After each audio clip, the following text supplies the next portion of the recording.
Muy buenas tardes a todos, muchas gracias por venir, muchas gracias al Centro Cultural Polimar también. Y estamos aquí juntos para presentar el libro de Ahora que es tarde, que es una selección de poemas de José Luis Morante de 30 años de escritura. Pero es más que una presentación, hemos querido darle un enfoque de trayectoria vital. En Arcos de la Frontera empieza su literatura.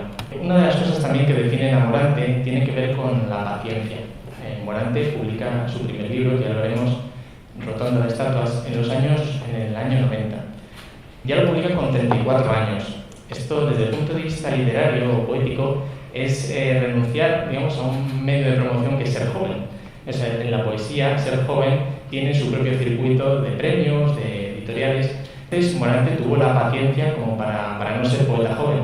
Llega al primer premio, que es con el poema Heterónimos.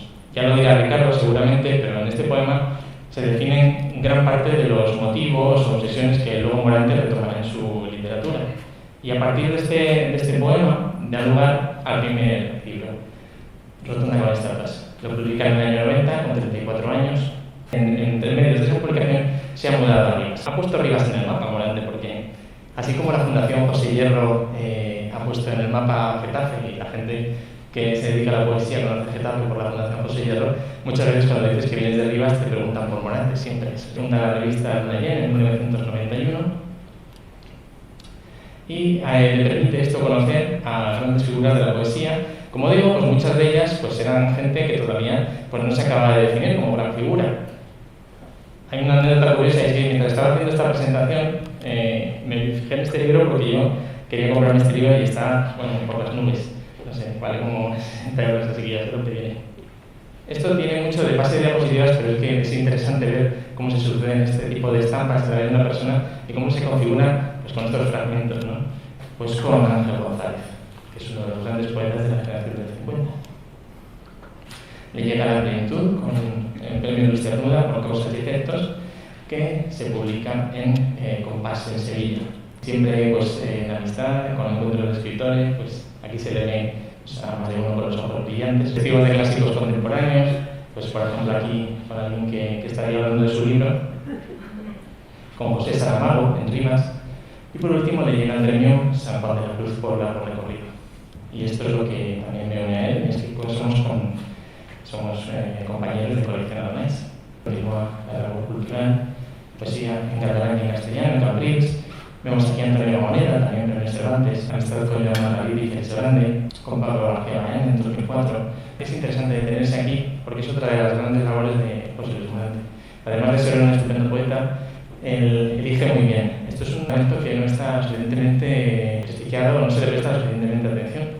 Y es como alguien que te va a hacer una foto y te saca guapo. José Luis Morante es capaz, a través de sus ediciones, de sus selecciones, coger los poemas que hacen que un poeta pues, salga perfecto en esa foto fija que es una antología, ¿no?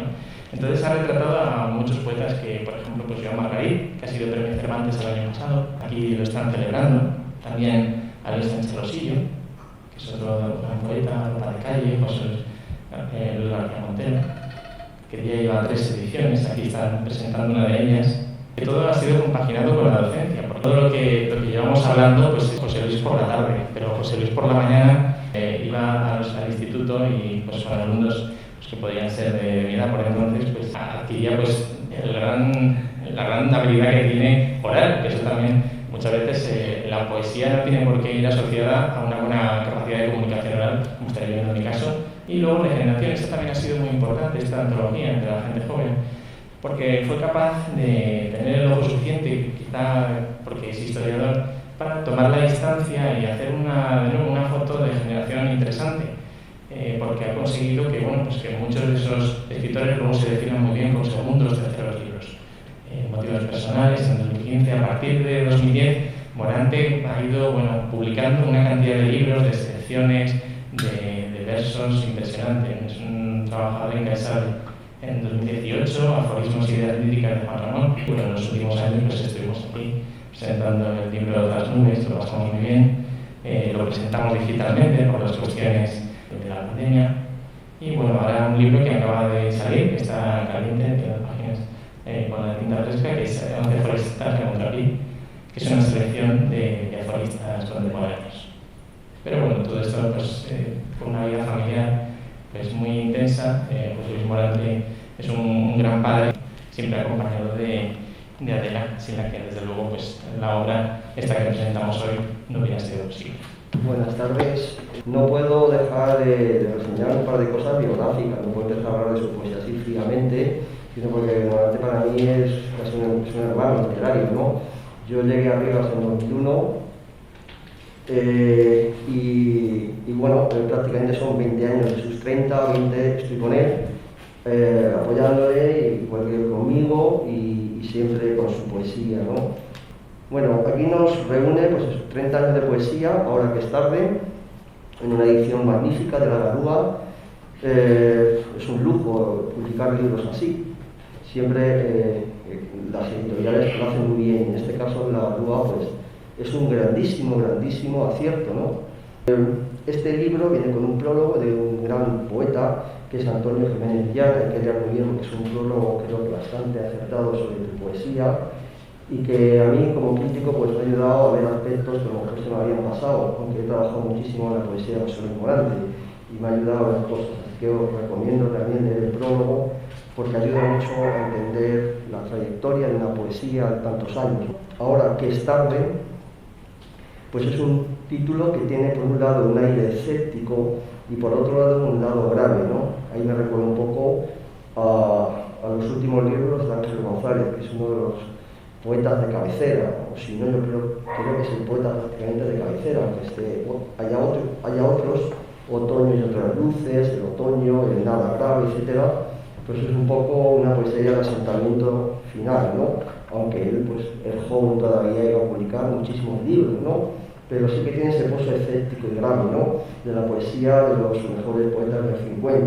Todos sus 9 libros están aquí representados, con un inédito, o sea, sus 8 libros, más el último, que es Nadar en seco, que saldrá próximamente, del cual incluye 9 poemas.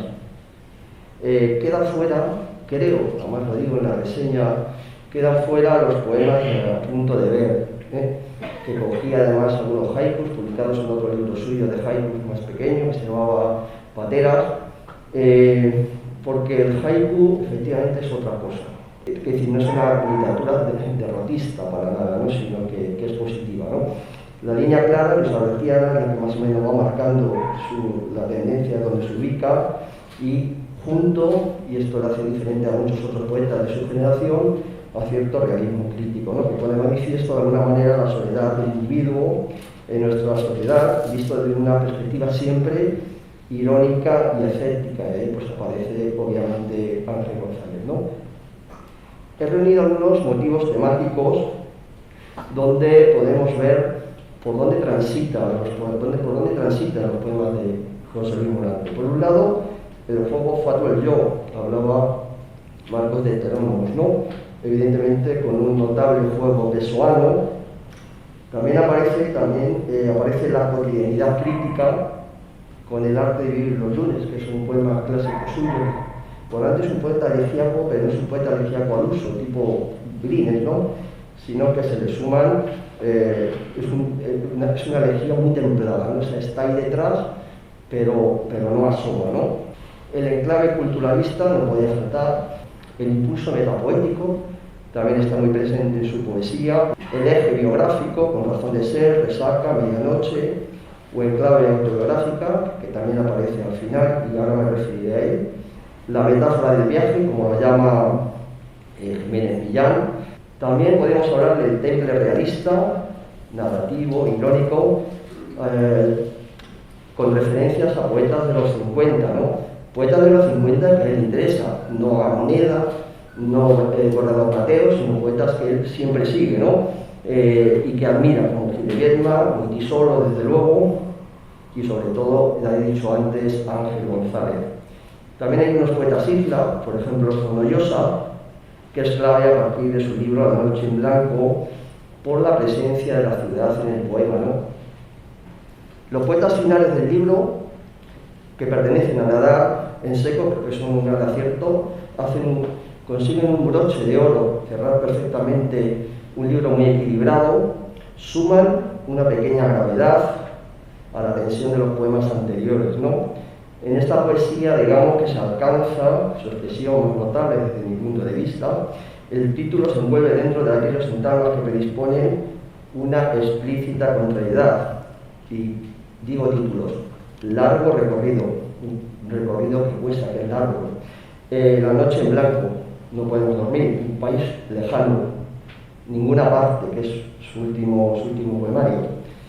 Y el mismo Nadar en seco. Vemos que José Luis va situando adjetivos cuasi negativos en sus títulos que de alguna manera pues crean un cierto escepticismo que es muy característico después en toda su poesía, ¿no? Los 9 poemas que conforman todo el conjunto exploran también ese recorrido vital que estamos viendo en todos los libros, ¿no? Pero como ocurre desde el último libro, desde Ninguna parte, que es este librito también, una maravilla, su poesía ha entrado en una fase de madurez, donde destaca el predominio de poemas un poquito más reflexivos, intimistas, de lo que estamos viendo en sus anteriores libros, ¿no? Sin abandonar nunca esas coordenadas básicas que han marcado sus textos de siempre, ¿no?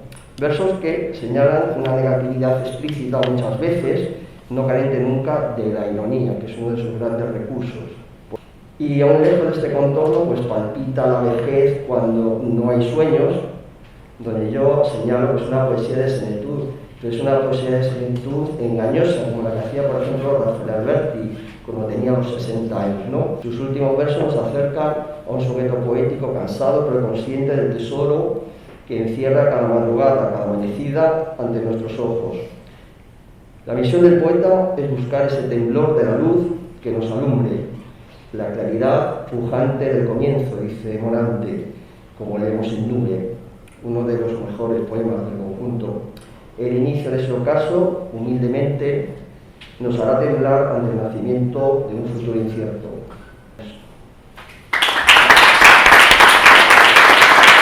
Buenas tardes. Siempre el primer capítulo de cualquier libro de viajes es la gratitud. Yo debo decir que estoy profundamente agradecido a Rivas Vacia Madrid y profundamente agradecido a mis alumnos y a Covivar. Lo voy a explicar porque no es una frase huera, sino un aspecto absolutamente esencial en mi vida, ¿no? Llegamos a Rivas Vacia Madrid en 1989 y desde 1989 hasta 2020 han transcurrido muchísimos años, ¿no? Ha transcurrido media vida, pero seguramente la otra media también. Como Borges, yo también soy un lector. Lo era cuando era un niño rarito en mi pueblo, en el Bodón, en La Moraña, donde prefería, en vez de capturar renacuajos y cortarles la cola, prefería leer libros. Lo que preocupaba muchísimo a mis padres y los que ponía absolutamente en contra a mis hermanos, que pensaban que era un caso perdido desde el principio. Lo fui. Por tanto, empecé a escribir y empecé a leer muy joven, aunque es verdad, como ha dicho magníficamente Guillermo, que publiqué tal vez un poco tarde, ¿no? Yo siempre he llegado tarde a los sitios, ahora que es tarde, aunque me encanta la puntualidad. Decía que agradezco muchísimo a Rivas Vacia Madrid la acogida porque he compatibilizado la doble cara que ha sido mi asistencia hasta la fecha, que ha sido por la mañana clases y por la tarde libros. Alguna vez me preguntaron que cómo hacía compatible ambas cosas, ¿no? Y les digo la verdad, yo nunca pensé que fueran cosas diferentes. Siempre para mí fueron la misma cosa, me lo pasaba muy bien en el aula y es hermosísimo ver que mis alumnos siguen aquí, que están cerquita, que son tan grandes, que ahora escriben y que serán los próximos presentadores o los próximos poetas que tengan que celebrar dentro de un breve tiempo sus 30 años de escritura. Seguro que será así, ¿no? De Guillermo y de Ricardo debo decirles, como decía Baudelaire, mi compañero, mi semejante, mis hermanos, lo son los dos, ¿no? Y nada, han pasado 30 años y de repente me he encontrado con una antología que se llama Ahora que es tarde, que iba a salir para la Feria del Libro de Madrid, a Joan de la Vega, y automáticamente me dijo aquella tarde que por favor le mandara el libro, que él lo quería publicar ya. Y sacó el libro en 2 meses, cosa que en literatura es casi insólita, ¿no? Y fueron naciendo así esos libros, esos poemas, y libro a libro se ha desarrollado un cuerpo poético que yo creo que Ricardo lo ha analizado con cierta claridad conceptual, ¿no? Yo escribo siempre el mismo libro, quiero decir que los poemas son distintos, pero es verdad que en ellos los procedimientos, los temas y las obsesiones son siempre las mismas, ¿no? Y tal vez por eso he dejado fuera a Punto de Ver, porque era un libro de haikus que formalmente disentía mucho con el resto de la producción y me parecía que no tenía una acogida natural en el texto, en el cauce del río, en el cauce de Manrique o de Eloy Sánchez Rosillo, que es Ahora que es tarde, ¿no? La poesía se hace muy lentamente. Cuando yo pienso los libros que han salido hasta la fecha, debo decir que he tenido muchísima suerte porque además me han dejado en el camino un grupo de gente que me ha ayudado mucho y que constituyen una gran colección de amigos y de maestros, ¿no? Es verdad que la generación del 50 ha sido mi equipo champion. Para mí Ángel González tuvo la gentileza enorme de acogernos y de ser además amigos muy pronto, ¿no? Con él lo he pasado muy bien en algunos viajes donde percibía su vitalismo y donde percibía su buena relación con Susana Rivera, y lo mismo me ha pasado con Luis Alberto de Cuenca, que cuando era secretario de Estado me comentó: si quieres venirte a trabajar conmigo a la Biblioteca Nacional, pues aquí tienes un sitio, ¿no? Pero yo no quería dejar las clases, yo no quería dejar a mi familia y seguramente yo tampoco quería dejar a mi poesía, y a lo largo del tiempo me doy cuenta de que hice muy bien, ¿no? Ahora Luis García Montero está en el Instituto Cervantes y pasa igual, ¿no? Hemos hablado alguna vez, pero yo creo que un maestro de pueblo, donde tiene que estar es en el pueblo, y Rivas hacia Madrid es un pueblo hermoso, ¿no? Así que aquí seguiré, seguramente compartiendo esas clases virtuales que ahora nos exige Internet y la poesía de cada día, ¿no?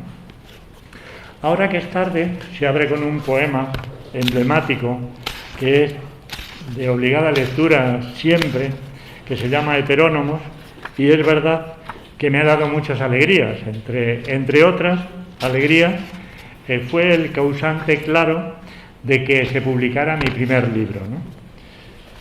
Heterónomos. Dentro de mí conviven, abocados a una inmensa rutina sedentaria, el yo que pienso y otro, el que parezco. Un pacto que firmaran con los ojos les conmina a respirarse en cierta tolerancia, y ambos han sido absueltos de mencionar siquiera cuál fue la última causa que les diera la vida. Cada uno tiene ya su enclave exacto. El yo que pienso habita día y noche la intimidad de estas 4 paredes. Es semejante a un niño que olvidara crecer, y por lo mismo nada en el mar de una sabia ignorancia. ¿Acaso si el invierno es razón suficiente para explicar su cosmos? Y balbucea, ríe, se pierde en los espejos, gesticula, colecciona recuerdos como si fueran conchas que enterrara el olvido. A veces llora y viste el jersey gris de la melancolía. Entonces toma un folio donde inicia el galope un sentimiento y se hace reo de una tristeza espesa hasta que traspapela la mirada y descubre cansado que fuera cae la lluvia y mojan su perfil unas livianas gotas de mi nube. El que parezco está en la calle de Continuo, todos le conocéis. pues con todos comparte ese pan y esta sal que bajo el brazo trae la vida. Las cotidianas dosis de angustia existencial, trabajo y ruido. Con él tropiezo una tarde cualquiera al doblar una esquina y tras justificarme torpemente, hallé la puerta abierta y me aburría. Me despido gozoso y luego marcho, el paso lento, sepultadas las manos en los amplios bolsillos del vaquero, a ver sin más el mundo por mis ojos. Los adultos somos gente pesada. Aconsejamos siempre y seguramente aconsejamos bien, pero nadie nos hace caso. A mí me solían preguntar siempre cuando era pequeñito y tenía con las manos los dedos del jabato del Capitán Trueno de hazañas bélicas. Me preguntaban que qué sería de mayor. Yo lo que quería era leer el tebeo, sin más, ¿no? Tú serás de mayor. Bajo la piel dormía en cada adulto una sibila unánime que aventuraba siempre. Tú serás de mayor. Como un piloto experto desplegaba los mapas del futuro y elegía un sendero de oficios inquietantes que yo recorrería con ruta convenida y voluntad. Cualquier excusa dejaba casa abierta a sus premoniciones. Tú serás de mayor. Y era el silencio mi única respuesta ante aquella insistencia promisoria. Luego, desconcertado, alzaba el hombro buscando las salidas de emergencia de aquella metafísica del tiempo. Una sola certeza me libraba de tanta confusión. Si el mundo está bien hecho, habrá venganza. Aguarda una emboscada a la sibila, un azar discordante, parecido al acero templado del jabato o a la musculatura del tuerto Goliat. Y termino. En clave autobiográfica, Rafael Alberti, que tiene un verso memorable que siempre me ha gustado muchísimo, que decía: yo nací, perdonadme, con el cine.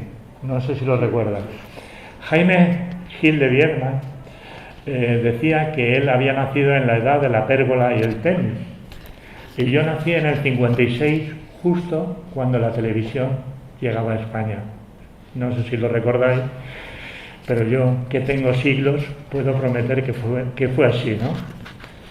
En clave autobiográfica. Yo nací, perdonadme, con la televisión en blanco y negro. La realidad mermada divulgó lo ficticio entre las vísceras del dichoso artilugio. Retraído el asombro, poco tiempo después oyó la luna el ballet pintoresco del primer astronauta. La guerra del Vietnam sembró de rojo el miedo del monzón y un odio denso dejó su cinta métrica a la posteridad. El niño que yo fui cruzó la calle para desvanecerse, soplo activo de brisa que aventara las ramas. Devanaron los años una quietud insomne, repleta de fracasos. Nada sobra al olvido. Envejeció conmigo la dudosa verdad de las consignas y el pretérito manso se refugia detrás como una sombra. Crece el silencio en mí, la nada vuelve, el tiempo es la frontera en mi mapa menguante. A la luz del ocaso ya no quedan tareas perentorias, el futuro es de otros. Muchísimas gracias. Gracias.